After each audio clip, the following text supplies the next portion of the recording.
Elizabeth, oh, there it is. This meeting is being recorded. So Elizabeth Morrison, LCSW MAC, is the CEO of one of the principal consultants for EM Consulting. She's a licensed clinical social worker with a master's in addiction counseling. She is a participating clinician providing services to Medi-Cal and uninsured patients in a primary care setting. Elizabeth has been providing services via telephone, video, and text since the shelter-in-place order began in March of 2020, and has been experimenting, documenting, and sharing the early learnings around empathetic communication, implicit bias, and effective interventions in telehealth since then. She has over 15 years of experience in developing effective and sustainable integrated behavioral health services in primary care organizations, starting behavioral health services at a large FQHC in California, and writing the first widely distributed how-to manual in IBH. She's a thought leader in the field and has also served on integrated care advisory boards for the California Primary Care Association, the UCSF School of Medicine.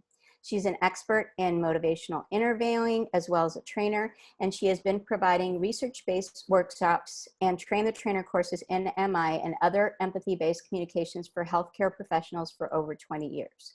Elizabeth is the co-creator of the Institute for Healthcare Communications' most popular workshop, the Empathy Effect, Countering Bias to Improve Health Outcomes, which was rolled out in the United States and Canada. She has dedicated her career to working for and with nonprofit safety net health organizations, including community clinics, Medicaid Health Plus plans, philanthropic organizations, and other social justice-oriented nonprofits. Lizzie Horowitz, LCSW PhD, is a senior consultant with EM Consulting. Lizzie is the Chief Behavioral Health Officer at Marin Community Clinics and also provides psychotherapy and behavioral health services to patients. She is bilingual and has taught graduate courses in integrated behavioral health and social work settings. She is passionate about providing high quality, culturally responsive, and evidence-based integrated care to all, and has dedicated her career to addressing health and mental health inequities. Lizzie has deep experience in problem-solving therapy, cognitive behavioral therapy, motivational interviewing, and mindfulness-based approaches. Lizzie has been providing telehealth since March of 2020 and has also been providing clinical supervision and support of other clinicians engaged in telehealth services. She is an expert in trauma-informed care and is a trauma-transformed coach. So I'm really excited to introduce both of you, and I'm going to turn it over to you.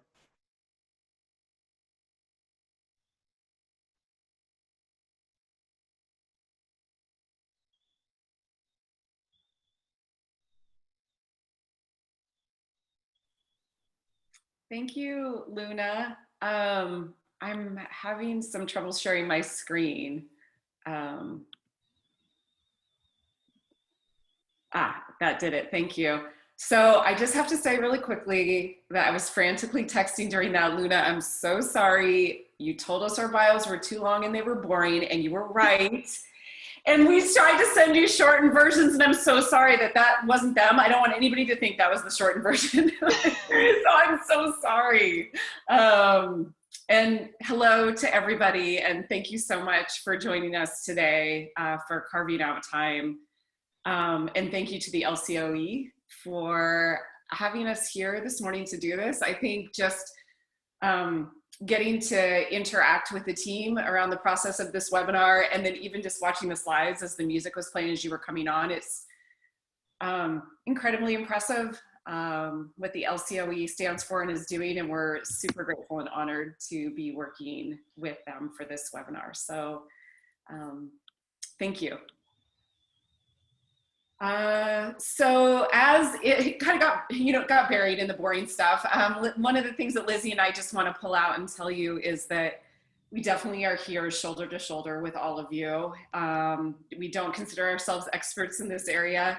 We consider ourselves fellow learners, and in fact are hoping to really source and elevate some of your learnings in this area to share more broadly in the community. And the LCOE has set up a shared drive really to have a one-stop shop for any resources that you are willing to share in this area. So we're fellow travelers with you and are super interested and curious about the massive change in our landscape when it comes to telehealth and virtual care and virtual supervision, and are interested with all of you in learning and sharing.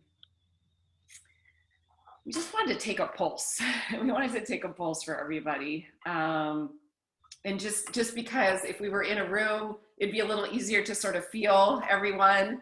So Vera, can you launch the Mentimeter? Yeah, one sec. Gonna bring it up.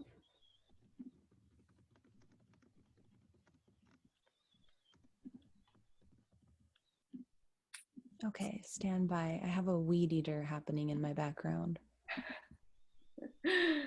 So if you can use your phones to do this. If you want, you can go to menti.com and enter the code up there at the top. You can just write in how you're feeling right now. You can write as much or as little as you'd like. And as you're doing that, we'll be able to sort of see how the group is feeling. And just to say, the prompt is, how are you feeling in this moment? Oh, this was the second one, Vera. This was, Okay, there you go. oh, thank you. Thank you. Yeah.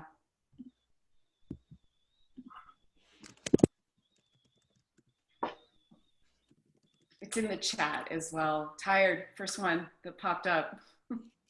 Yeah.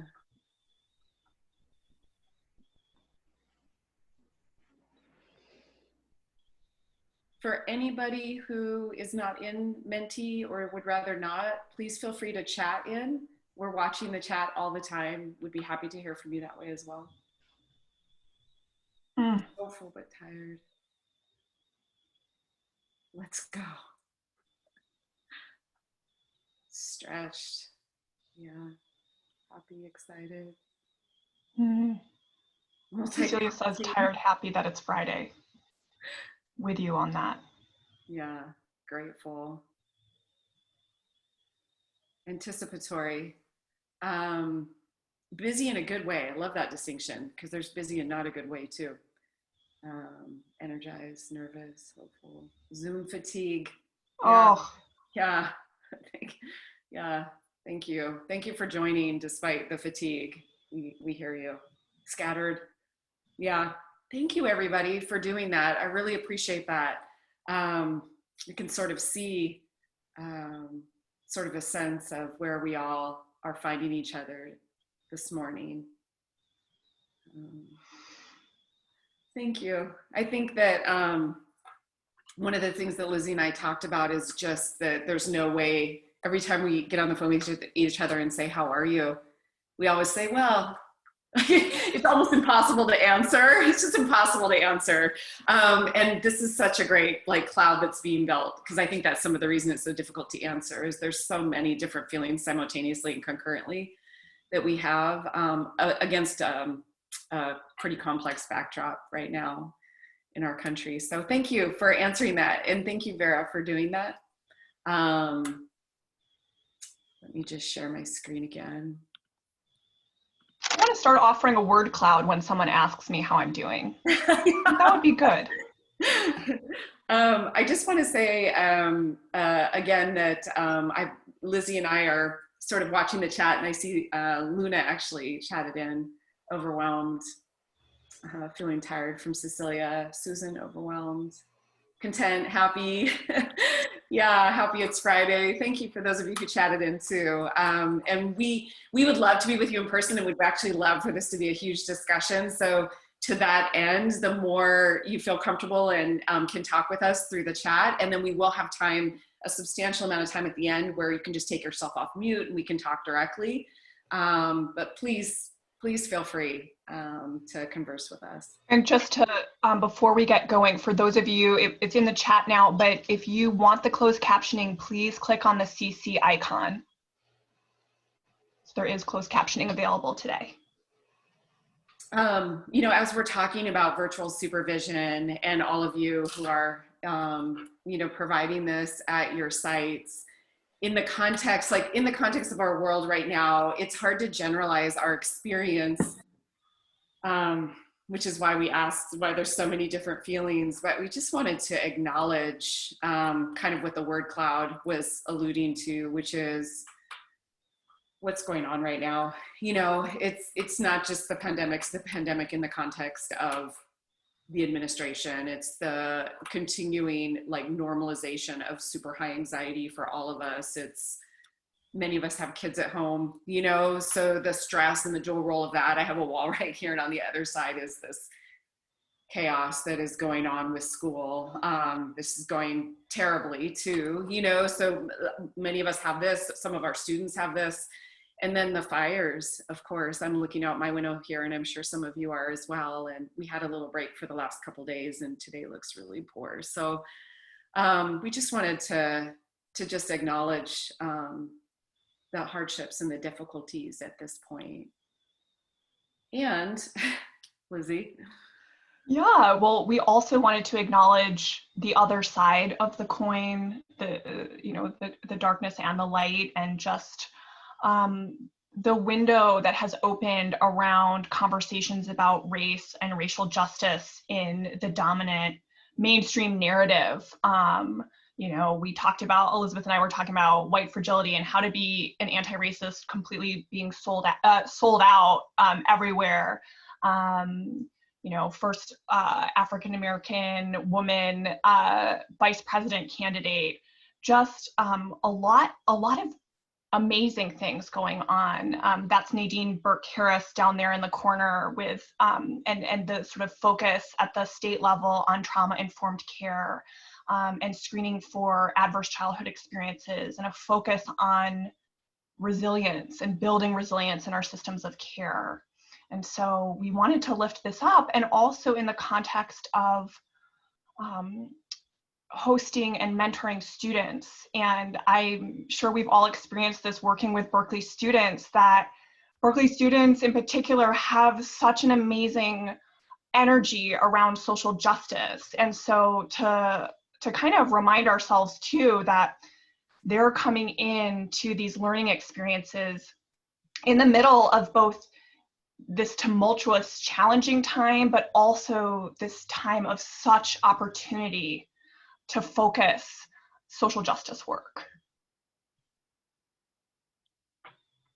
And on that note, in our camaraderie and appreciation of all of you, from the very first, when the LCOE asked us to do this, we've been thinking about our own intersections and experiences, and really want to hear from you if you feel comfortable chatting in about, you know, what impact did your own field placement have on you?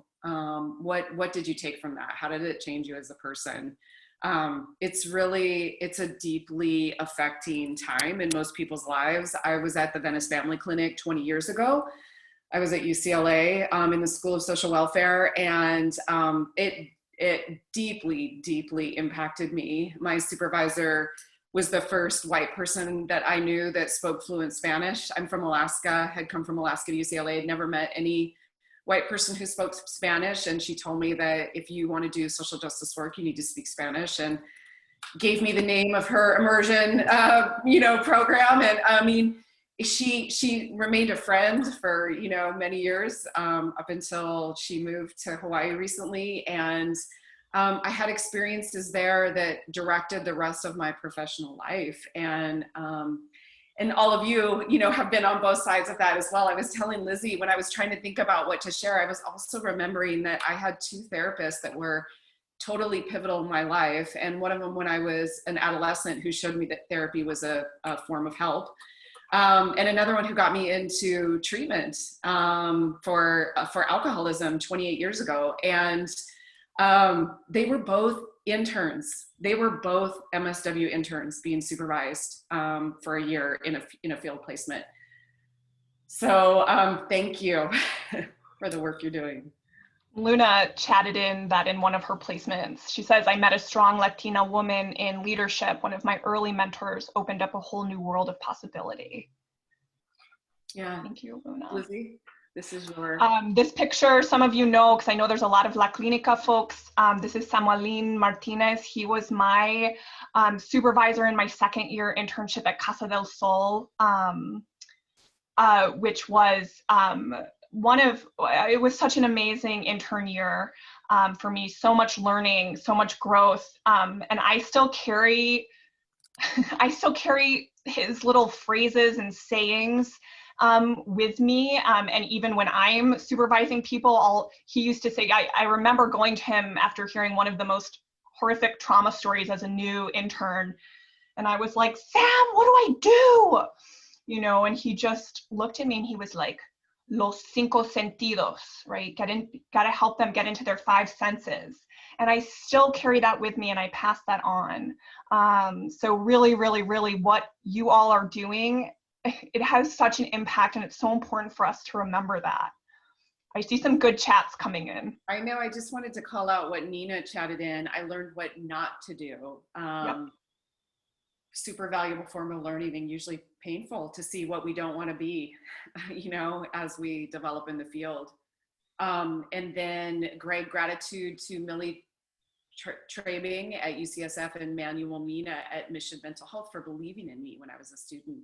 Cecilia, my supervisor, provided me with support and made me feel empowered to make change, really helped with my self-esteem. Yeah, thank you, Cecilia. We're going to kind of talk about that whole student field supervisor relationship. So thank you for that. So today we're going to talk about what we're going to do today is sort of 4 different things.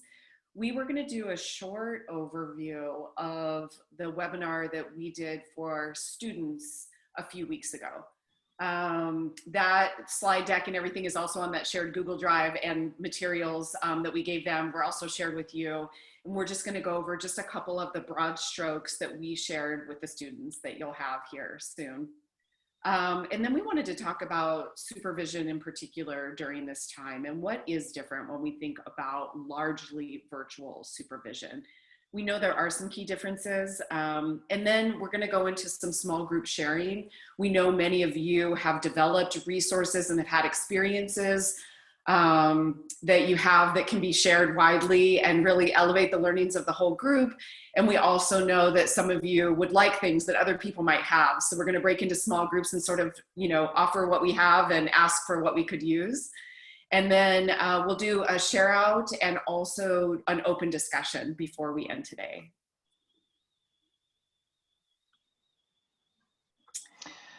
So just to pivot to what we talked about when we talked to the MSW students, and really the way we framed the conversation around telehealth and the opportunities within telehealth is a framing of health equity, which we used kind of as our umbrella concept for our whole talk, because telehealth has opened so many doors in a way that I'm sure you all are seeing in practice of, you know, no longer requiring patients or clients to come into our 4 walls.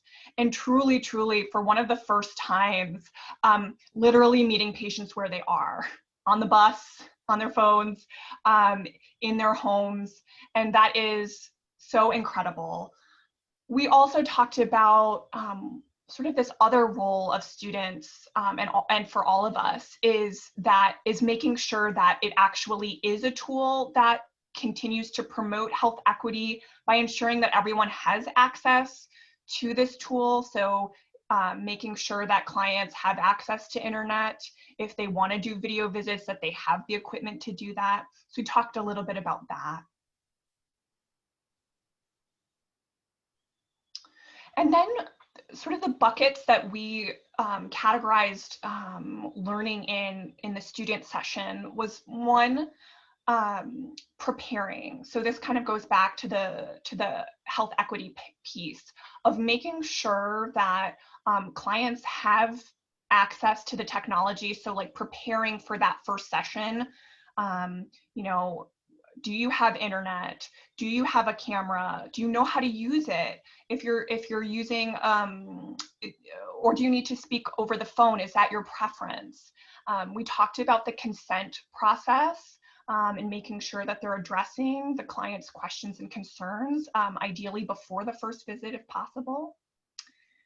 We talked about contextualizing, so really during that initial visit, and of course we acknowledge this is different, right? In individual psychotherapy, we know some of you are in schools or hospitals, so it's gonna look a little bit different, but acknowledging what's different over telehealth, that this is sort of the like, welcome to my office kind of moment.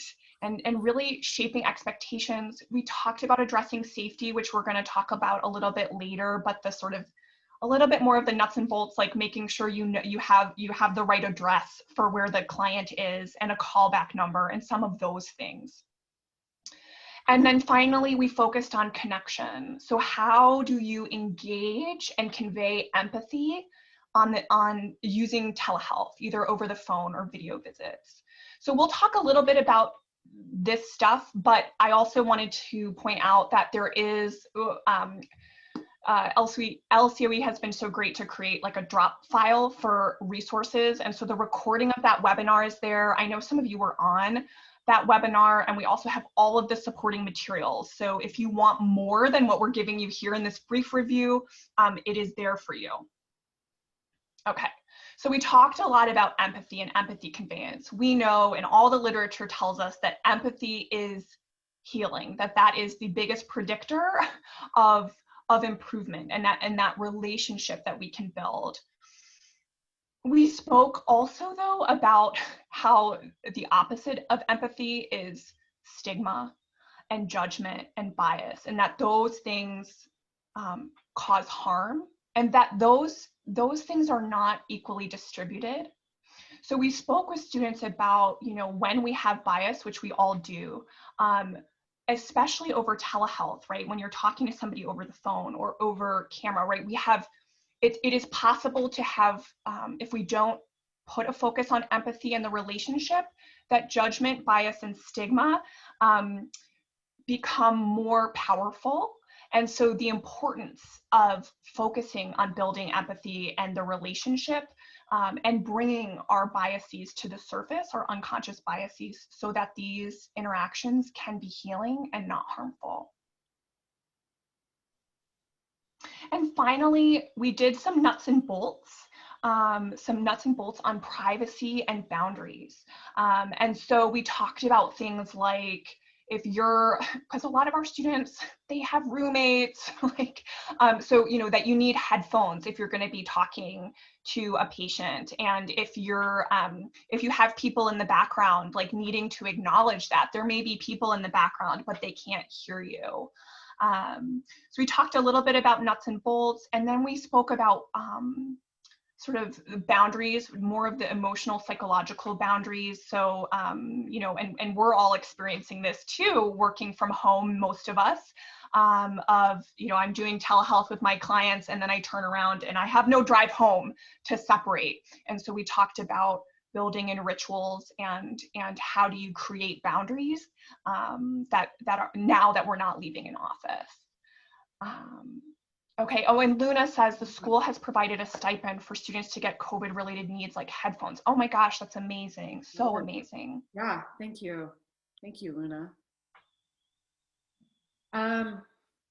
So to pivot to supervision, largely virtual supervision for most of us now, we have 4 different buckets that we were going to talk about and share resources about when you're in your groups. And the first one is orientation. So orientation, preparation, the initial relationship building and expectation setting, support. So ongoing support, and what does that look like in a virtual world? Observations, a huge part of improvement, of course, is being observed and given feedback. What does that look like now? And then safety. And we would include emotional safety as well as crisis management. So of course, as we all know, one of the things that hasn't, I just want to stop for 1 second. So Peg, I missed where the student telehealth webinar recording is located. So one of the LCOE folks, I think we're going to share that link after the webinar that'll have all of the materials in it. So just to affirm, I think what we all know, which is virtual or not, that it's still all about the relationship. It's still all about the relationship with the people that we're helping, whether we're in clinical or whether we're in a macro placement. It's all about the relationships, and between field supervisors and students, it's still all about the relationship. So the question becomes, what's different in terms of building that relationship virtually? We know that the empathic alliance, so students feeling like we care about them, and is the parallel process, because that's what we want our students able to convey to the people that they're working with and helping. Again, whether it's clinical or whether it's in a macro placement. They just chatted out the link. Stay with us here though, don't multitask. Just kidding. We know the empathic alliance is the biggest predictor of successful outcomes, and even shy of that, I think there's a more spiritual foundational piece that underlies this for us in terms of the empathic alliance with clients and with students. And then the second piece is alignment on goals, making sure that we're really aligned and we're matched in the same way that we do when we're working clinically with a patient. We want to make sure that the goals, that we're explicitly working towards the same goals. And then the supportive structure. So how often we meet, what we meet, what the structure of the meetings are. These are all, we could be talking about, clinical work with clients, and we could be talking about work that we've done with students as supervisors over the years when we were able to be with them in person. And it's the same things virtually, it just looks different. The empathic alliance, when we can't meet people in person, first takes extra purposeful intent. It takes a process focus. And instead of having time where we would be able to chat for 10 minutes about our personal lives, when we get there early to meet with a student, we don't have that anymore, because we get on right on time to talk to somebody, and we've lost what we would consider like the connecting talk. And so purposely bringing that into the scheduled time becomes really important. It's sort of what I lost when I used to walk down a hall with patients. And I could connect and show goodwill, and we could humanize each other walking down that hall. And now when someone just pops up on the screen, I need to bring that hall talk into the meeting. The alignment on goals is, we usually think we're working on the same goals. And particularly, I think virtually, it's important to really be explicit to find out what our client goals, what our student goals, and are we working towards the same aims? And then we're going to talk a little bit more about supportive structure.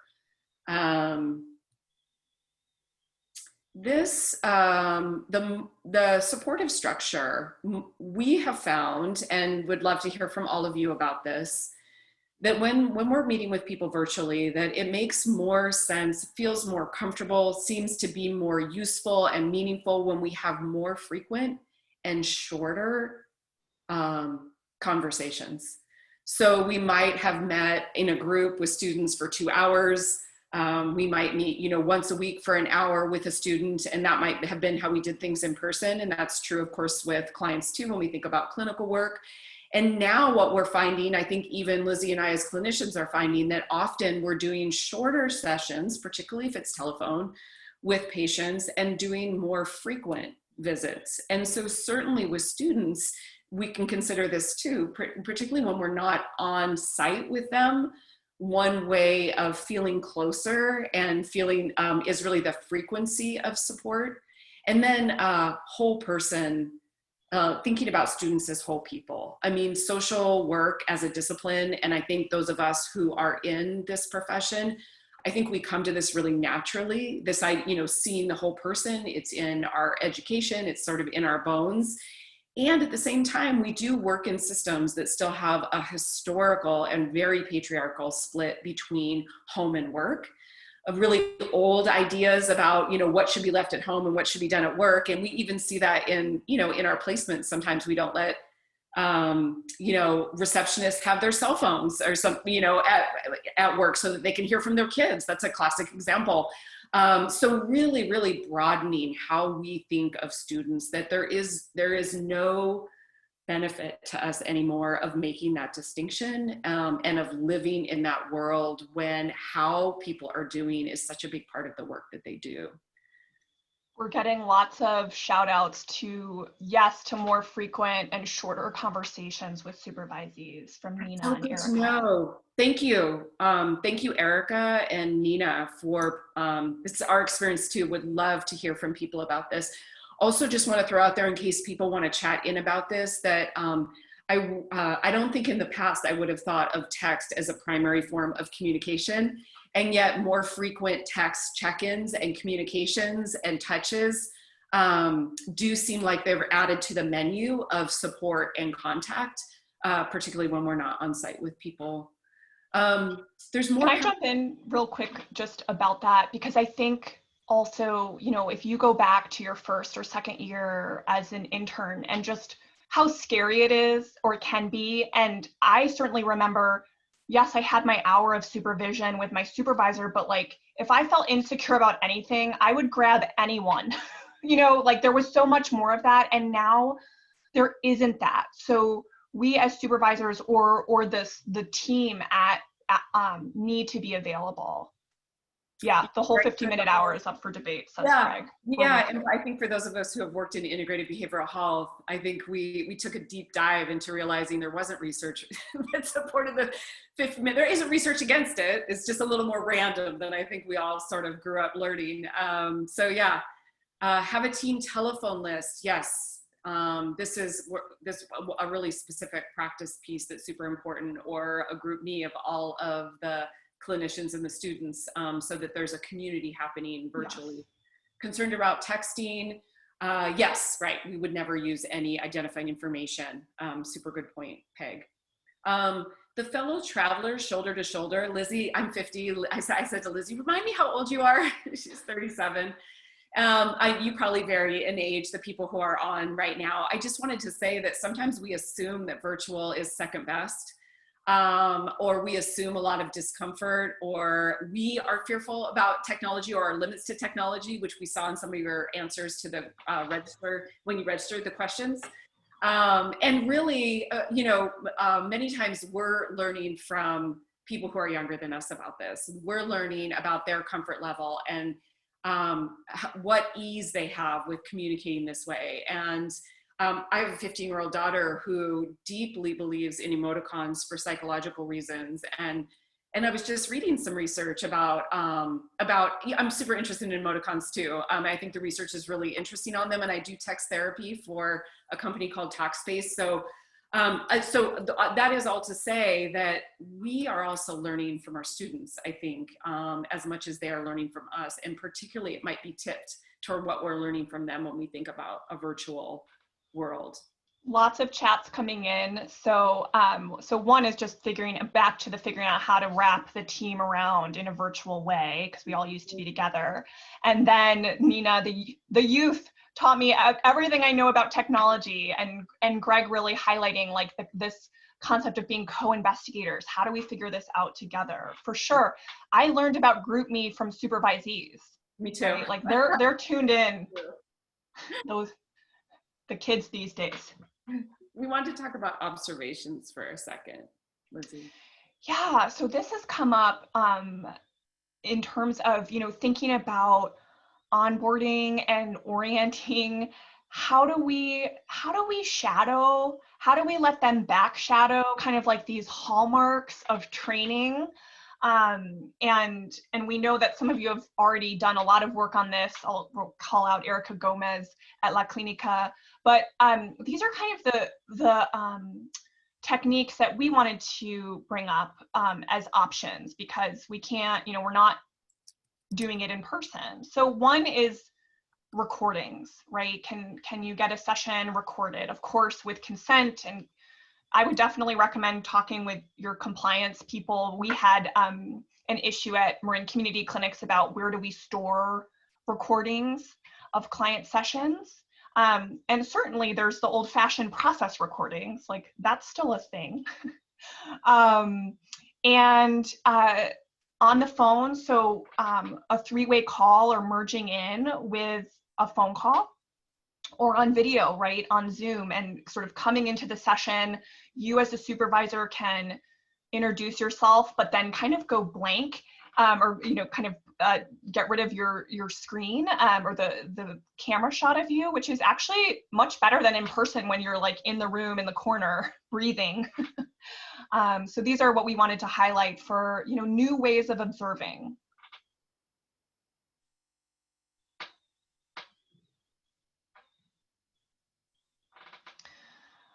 Okay, so safety. So calling out Erica Gomez and the La Clinica team, because they have been, they've developed already some tools for this, or started sort of workshopping. Okay, how do we, what are actually the nuts and bolts when there's a crisis? And so we're gonna, I imagine, Elizabeth and I, when we were talking about this, we really imagine that in your small groups, there's going to be more sharing of like, here's how we do this, or here's the tool we're using. But really thinking about, so first of all, a reminder that crisis management over the phone is nothing new, right? Suicide hotlines have existed for a very long time. And really the piece here is that we're adding on is, okay, how do we support students when there's a crisis? So it used to be, at my sites, it was always like, you do a little assessment and then you make sure, you go and get someone to help you. So how do we make that happen virtually? Do we, if we're on camera, do we just say, let me get my supervisor on the phone so we can talk together? Or do you have a way that you can get an instant message from your student and merge into a phone call? So these are all important considerations, and really critical to this when you think about onboarding your students is like, they're going to need more time and training and preparation for this. So we are sure you are all thinking about this, but like some practice runs, like, let's see how this goes. Can we do a three-way call? What would that be? What are you going to say to your client? All of those kinds of things, and putting more time for that for your students is going to be really important. And certainly we saw all of you are concerned about that. When you guys wrote in the sort of, what do you want to learn? I think there's just a lot of anxiety about this in general. And so putting more time in that, not just for students, but for you as a supervisor to feel confident and like, we've got this system down.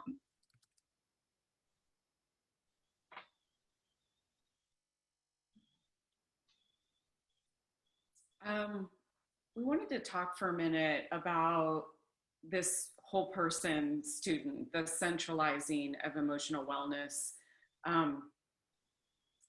As we said, I know that most of us we focus a lot on this, I think. And for the last, Lizzie is in a medical setting. I also see patients, or I see staff in a medical setting as well. And we know that, when you integrate behavioral health into a medical setting, you start to see the differences in culture, that behavioral health in general has a long history and kind of a discourse and a way of talking about, wellness and self-care, because we're our sort of only tool. And so we do talk a lot about that.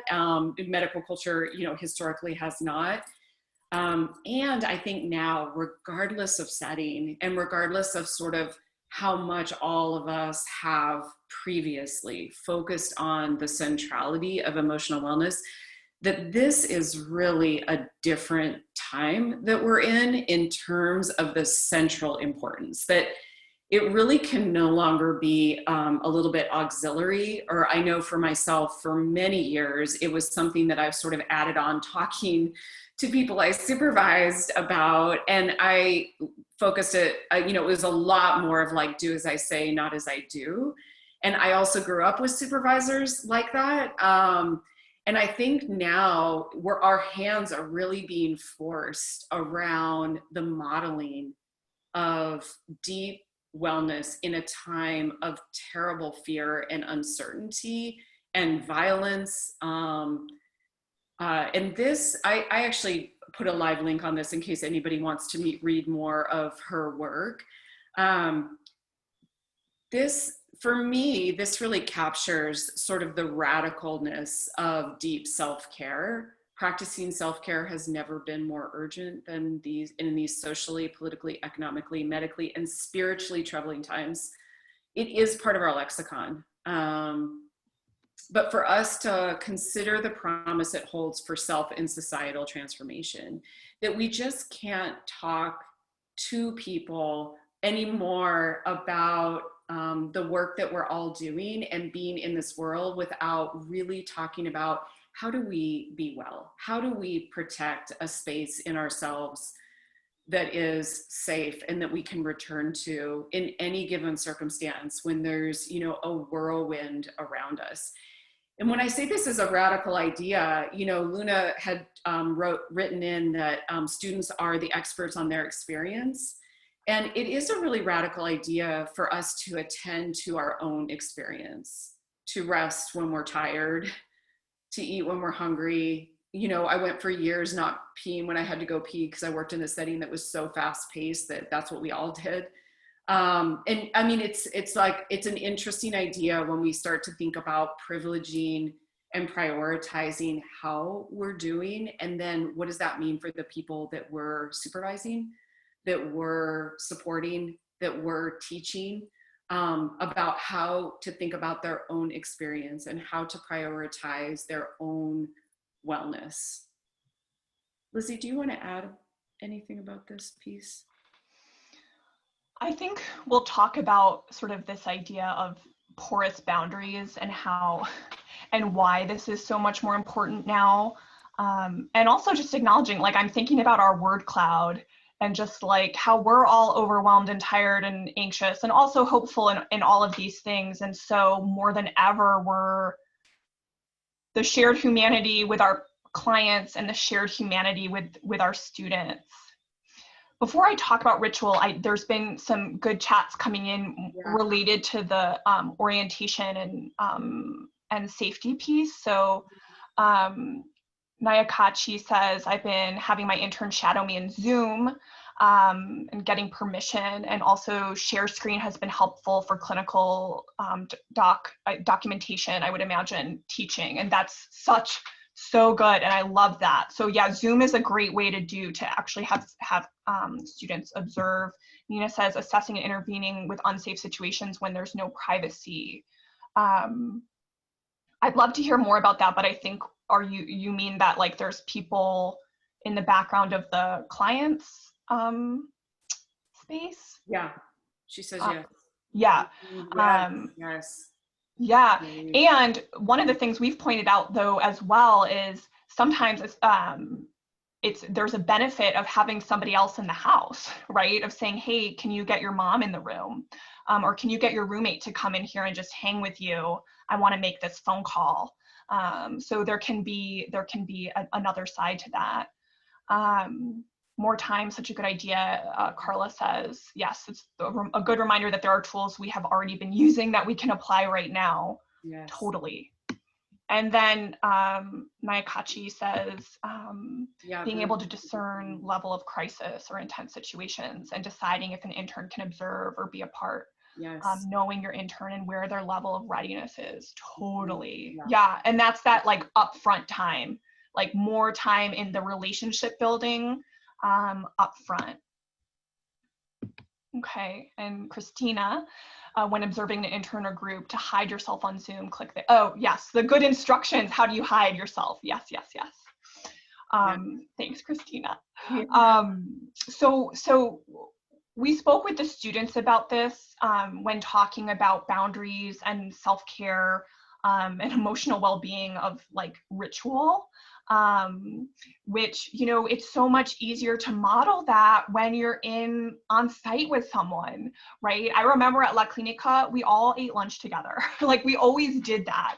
And that was really important for me as an intern. And so to not have that, so what are the new rituals for self-care and for connection? When we spoke with the students actually had some great ideas. One of them talked about, and I actually have this too, but this is a fake candle, but I think the other one had like a real candle that she would light at the beginning of her day and then blow it out at the end. It's just kind of a way of like sending people off. And as Elizabeth mentioned, you know, we don't have those walks to and from the waiting room. We don't have that drive home. So same thing with parallel process of like, how do I as a supervisor have rituals for myself so that I can be well, and then help ensure that my student does too. So really, really, really now is a time for ritual when the boundaries are so porous. Mm-hmm.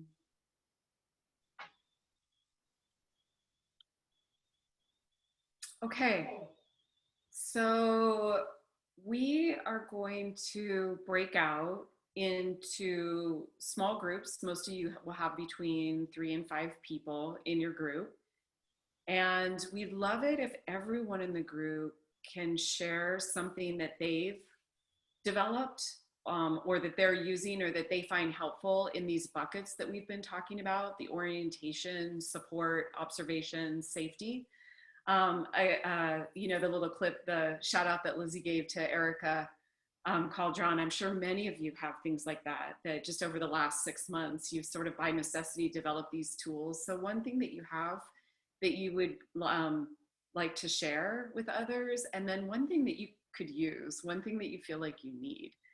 And if everyone can do that in the group, that would be great. And then when you all come back, we'll ask you to chat in some of those things. And then of course, we'll put a call out to you to actually share them via email so they can go into the shared folder. And if it's helpful to think about one thing you need or one thing you can share in the bucket of orientation or support or observation or safety, but whatever comes up. So we're going to do the breakout rooms now. I know everyone has done this quite a bit. Sometimes there are some rocky things, but we're going to let Vera go ahead and break you out. And she is going to put into the chat, she'll message you in the breakout rooms these questions and these 4 buckets, just so that you have them for reference. You're going to be there about 15 minutes, so you'll have 3 or 4 minutes per person to talk, and we will see you all when you come back.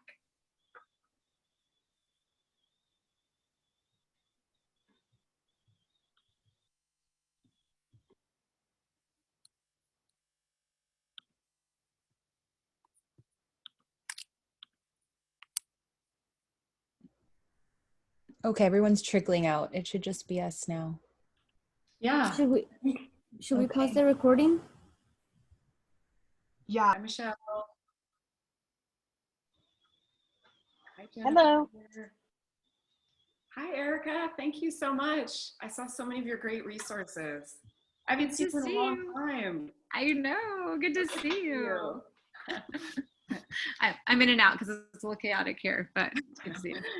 It's the nature of our times. Hi, everybody. Welcome back to everybody. Forget about it. A video. Bye, guys. And feel comfortable sharing, or feel comfortable showing yourself. We'd love to see you, since we're just going to be sharing out and talking. It would be great to see people's faces. And like Erica just said, there's like stuff going on back here. We assume it would be, you know, there's like kids or cats or, you know. Peg, Christine, hi. Good to see everybody back. Thank you. And just a reminder to everybody that the recording has now been resumed. Of course, it was paused when you were in breakout groups. We would love to hear from people about either one of these things, about what you shared, where you feel like your organization is sort of hitting things out of the park and you have some developed resources, what you shared, or things that you learned or didn't have or got from the people in your group. So we would love to hear that. Please feel free to chat in. We'd love to hear your voice. And Vera, who is managing the Zoom today, has asked that you raise your hand, which is down on the far right corner of your menu. Is that right? And the Yes. participants, yeah. Yeah. So please chat. Please raise your hand. We really want to hear from you all. Yeah, so the raise the hand function is if you click on the icon labeled participants at the bottom center of your screen, and at the bottom of the window on the right side of the screen, you click the button labeled raise hand. And your blue digital hand should go up, and then I can spotlight you so you can speak. I just wanted to say that Angeline said that Kathy mentioned creating a Slack platform. I know Lizzie's experimented with that. Would love to hear more about that, Kathy, if you're up for sharing. Sure. Yeah, I was just talking about, so I actually had gotten these tips from one of the EBCLC trainings, and this was a training on clinical supervision of interns in legal clinics. And so, you know, we're at a legal clinic, we're at the Mills Legal Clinic at Stanford Law School.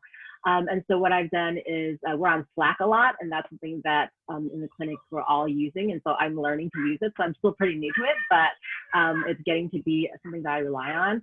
So essentially I'm using Slack as if it were my office. So I told them that basically, if you know, for anything that you'd want to stop at my office and say, hey, what's going on with this or that, or I wanted to get your input on something, like hit me up on Slack. I'm always on Slack. That's our, you know, mode for synchronous communication, where I'm always available, and you can always come by with any questions or concerns. So I have a shared Slack channel with all of the interns so that, you know, we can have like an ongoing discussion with whatever clinical issues or office type issues that come up. I also have individual Slack channels with each student so that they can talk to me privately if needed. I also ask the students to set up their own private Slack channel with each other so that they have their own space to communicate without me. And I think they really enjoy using that, because then they have a sense of like, this is what we would do on our own without our supervisor watching or observing us. And I also had them set up a news feed, so kind of a fun Slack channel where we get to share out not just stuff related to social work, but non-social work stuff like life hacks and recipes and movies and books and, you know, whatever they feel like. So they get to bring a bit of themselves to the work as well and share that part of their lives. And I didn't say this earlier, but I also required them to spend the next 2 weeks having lunch together as a group to get to know each other. And I'm hoping that becomes a habit for them, but I wanted to make sure that they got to know each other outside of just our clinical meetings. You know, Kathy, I just have to say this really quick. I'm super interested, like many of you probably, on the research on high performing teams. And there's very specific body of research on eating lunch together, eating together in particular, and what it does for cross communication, for egalitarian cross communication. So I love that you did that. And I just do want to note that Greg called you a slacker. Greg. Thanks, Greg. Proudly. And we also have a question about confidentiality and how the data is saved. And I don't know if that's referring, you know, like if there would be HIPAA protected health information or just otherwise. I believe because we're in a legal clinic setting, you know, we're, you know, really tight on confidentiality and attorney-client privilege. So I believe that Slack has been approved for all that type of communication, because that's also the mode that us as supervisors, we use to communicate amongst each other regarding students, regarding clients. So I believe it is all HIPAA compliant. I know Stanford has cleared it, so I'm assuming if Stanford has cleared it and the law offices have cleared it, that it's, you know, probably pretty tight there. Thank you so much for sharing this. Yeah, Kathy. that was great. That's better. That's more than we're doing, but it's what I like about Slack is you can also put files there. So you can have resources as well as a communication tool. So that's really great. And also the kids these days say, just like Slack it to me. So I just want you all to be prepared for what they're all saying. you gave a really good example, Kathy, of being a shoulder-to-shoulder learner, you know, because you talked about learning it yourself, and it's such a good example about what students have to offer us and our sort of growth trajectory during this time. But I love how much thoughtfulness you put into the different communities, like you and the students individually, the students as a group without you, that, I mean, you really put a lot of thought into all of these different relationships. One thing that this brought up for me, and I don't know if we mentioned it, Elizabeth, was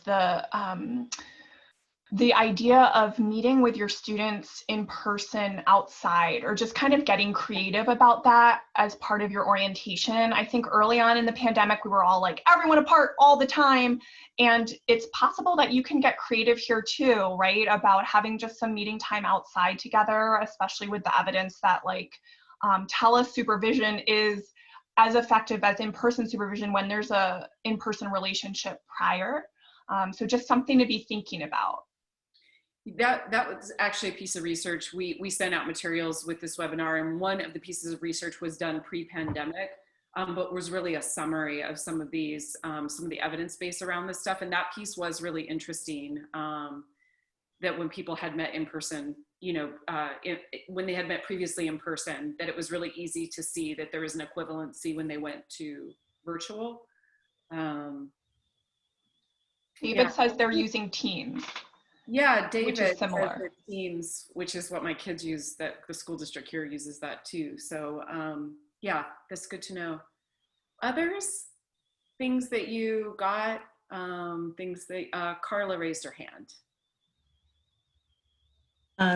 There were a lot of themes, but in terms of, you know, using a lot of shadowing but some of the ones that I want to point out, there was this one great idea that came from field instructors and at the Mount Diablo Unified School District about having check-ins and check-outs with students before and after their client meetings, in the same way you might do that informally, you know, in the office setting. So I thought that was really, really lovely. And also just, you know, things that are just more straightforward, like just really normalizing, again, you know, the learning, and that, like you're saying, that shoulder to shoulder learning, as well as normalizing the fact that internet, you know, challenges come up and technological challenges come up. So being prepared to text, being prepared to call when that Zoom link isn't working on either side, and you know, building that in, and again, really normalizing when that's happening.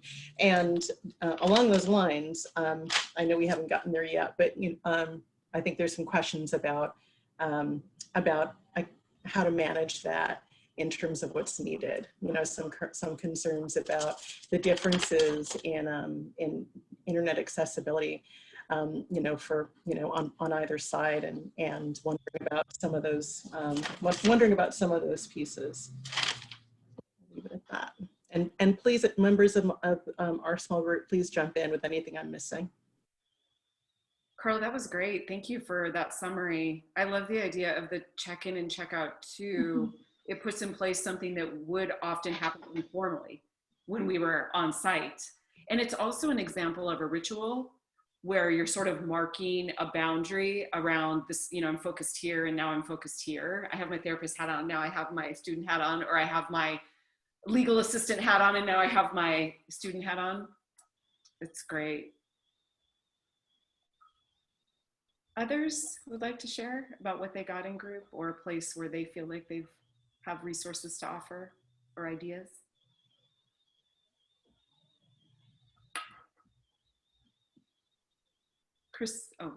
Christine, you popped up on my screen, so. I didn't like call you out, but you popped up, so. My image has been called out. It's quite a thing.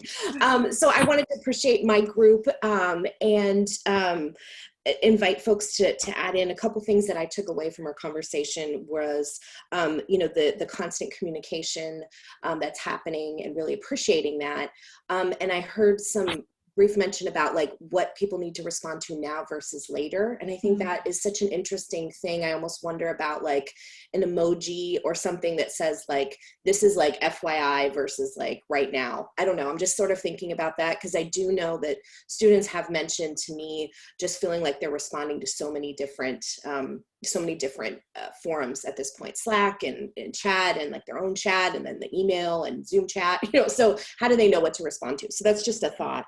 And then, you know, one of our colleagues brought up, you know, in legal settings where judges are starting to, these are some challenging points, is judges are not necessarily allowing folks to observe, right? Because we don't know who else may be in the room. And so just how do we think about opportunities to allow shadowing to happen in some of those more legal settings, as well as how do we, another great question that came up in our group is how to build rapport with people you've never met. I think last year, folks had the experience of carrying forward relationships that had started in person, but this idea of starting from scratch. So that's what I want to share. Thank you. Wow, there's a lot of really great stuff there. I love this idea of making response times and expectations and hopes explicit, because we do know that like text feels like it demands an immediate response, but that may not be congruent with the actual content. And we also know for kind of wellness and self-care, the idea of always being on messes with our deeper thinking and our ability to do deeper work. And so, yeah, super, super interesting, I think, what you're talking about. I also think, you know, one of the things we spoke with students about in their workshop was, you know, turning off notifications when you're with a client, and also likewise in supervision too, like we're still getting pinged all the time too. And so just that, again, that parallel process. Everyone loves your blue wall, by the way. Yes. Greg and then Margaret. I just wanted to report back some cool stuff from the child mental health group. So Anna from Seneca talked about like staff on the team sharing their Outlook calendars with the interns so that the intern, you know, had access to see what might be happening, and could, you know, ask to observe certain things. So there's like a nice transparent calendar view. Something that came up last week that I just want to bring back is people using pets in their home as engagement tools with any client actually, but with children in particular. I thought that was pretty cool. People are struggling with how to make up for the lunchroom stuff. Like it was really interesting how I didn't realize how central a lunchroom is to creating a team environment, but it's my own experience that that's true. And so people are thinking about that and thinking that they might need to get their, you know, their team leaders to think about team environment stuff for the whole team that then could include the intern. And one thing I shared is that I've been meeting with some people, you know, triadically. So it's really, it seems like it's a little, I love meeting with people individually live, but on Zoom, it's a little less interesting. And so putting together like small group supervision, like 2 or 3 people, because it allows for connectivity to each other and cross sharing of ideas. So that came up. And then a challenge that, you know, came up that we didn't really have an answer to, but it's just like what to do. You have a client who poses a danger to themselves or others, and they're not telling you where they are, and, you know, like how to help a student anticipate that scenario, notify assistants, you know, and be able to know how to handle that. So that was a challenge that came up. Thank you. Yeah, I wanted to make sure we hear from Margaret. Thank you so much for sharing that, Greg. All of the pieces that you were talking about, I can see that people like the idea of that small group to break up the sort of dyadic staring contest that happens on Zoom often. Adrian said, I've set up a virtual office hours for my staff to give them a chance to have more face-to-face time with me, help me not feel like I have to respond to everything in the moment. So sort of a management around that immediate response thing that most of us have. And yeah, the emails and messages that come through on a daily basis are exhausting because they're not interspersed with informal in-person conversations anymore too. Margaret? Hi everyone. I'm sorry, I put Margaret on my Zoom. I go by Maggie. Oh, Maggie. Nice to see everyone. I'm with Aspire Public Schools. Is it okay if I screen share the resource that we discussed? Yes. We'd love that. Please. This is good modeling. Well, thanks everyone. I have 2 interns this year, Mariana and Angie. They're fantastic. And I'm just trying to think through, we usually do a retreat when interns start. And so what does that look like, sound like, and feel like over Zoom? And so something that some other folks and I collaborated at school to come up with life maps. And we also use the tenet of Sankofa at school. And for those of you that haven't ever engaged with Sankofa, it's a symbol used by the Akan people of Ghana. And it talks a lot about the importance of reaching back to knowledge gained in the past and bringing it to the present, and in order to make progress. And so we did activity called Team SEL Roadmaps in Sankofa Claros, and usually our Sankofa Claros is a staff member presents about their kind of life story and their learnings along their life to our entire staff. So we did kind of Team social emotional learning together doing that. And so our amazing art teacher drew this little life roadmap as a template, and then we did kind of an open-ended forum with our 2 interns and our mindfulness teacher between the 4 of us. And I can show you mine. That's okay. I won't show you our interns, but essentially I gave everyone 30 to 40 minutes to Facebook on their phone, think through photos and images that represent different phases of their life and parts of their life they would like the team to know. We set confidentiality boundaries in the beginning, and then every person had 20 minutes to present, and we kind of had a 5-minute period of appreciations afterwards, and then we would take a 5 to 10 minute break. So this is kind of like a 3.5-hour process, but it ended up being super vulnerable and beautiful, and I think it built a lot of trust between everyone, and we learned a lot of things that we wouldn't have learned otherwise. And so folks can kind of just go through the phases of their life and add things that mean something to them. And then our interns had a chance to do that as well. And it's in our confidential folder within our intern folder. And then something Luna brought up. Luna, I don't know if you want to talk about the Jamboard, but I'm happy to screen share if you want to talk about it. You brought that up. Sure. So, I'm from the older generation, so I just learned about Jamboard 2 or 3 weeks ago, but I feel very comfortable with it now. So I used that in class. And I think I posed a question about, self-care practices, and then asked the students to either, put in a Post-it or an image that represents their self-care practice. And, we were able to do that in like 5 minutes, and it was really nice. And then I was able to save the image and post it, send it back to them. So thanks, Maggie. I'm so inspired right now. First of all, I didn't know about Jamboard. Second of all, Maggie, can I intern at your school? We'll talk later. Will you take us? We'll be like Robert De Niro, like the really old interns.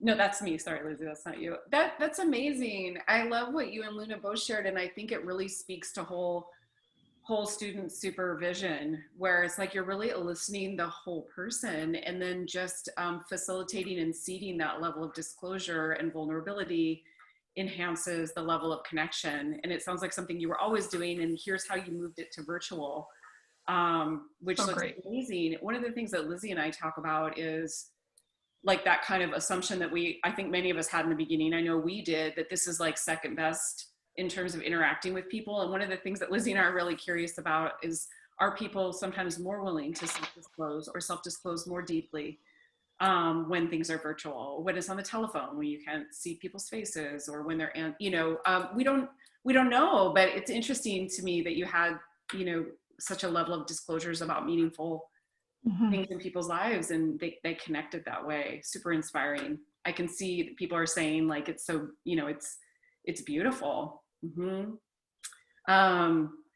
It is 11:56. To Maggie's point, where she said, happy to share a blank version, put it in the shared drive. Before I turn it back to Luna, I do want to just put out encouragement for all of you to send materials that you have developed, that you found have been useful, to send them to, who would that be, Greg?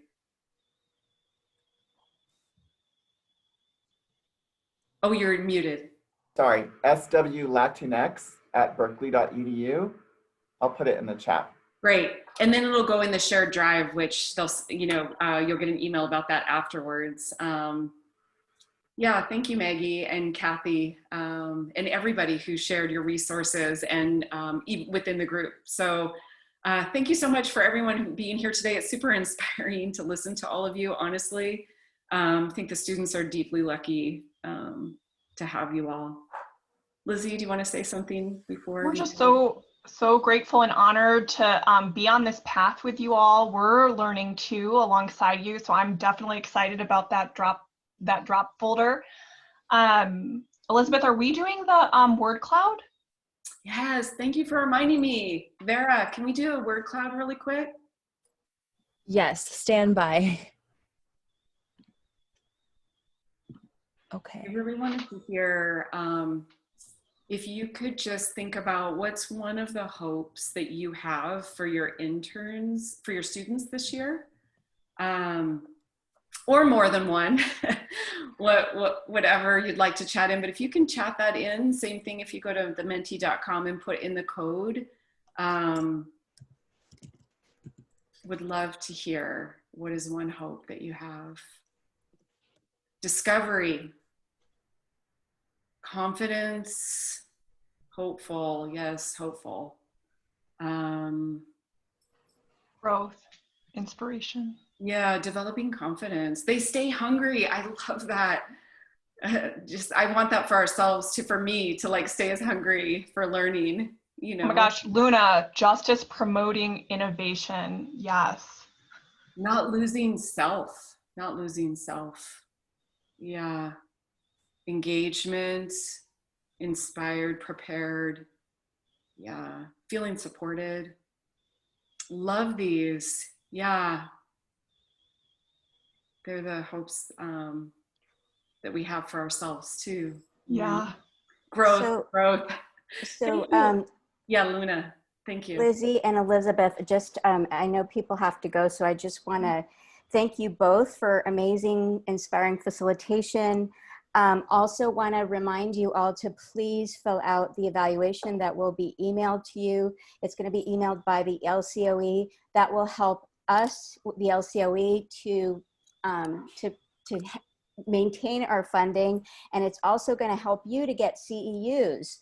So thank you all for being with us today, and thanks Liz and Lizzie, and we are a lucky group of people. Bye, thank you. Thank you guys. Everybody, it was great. Thanks.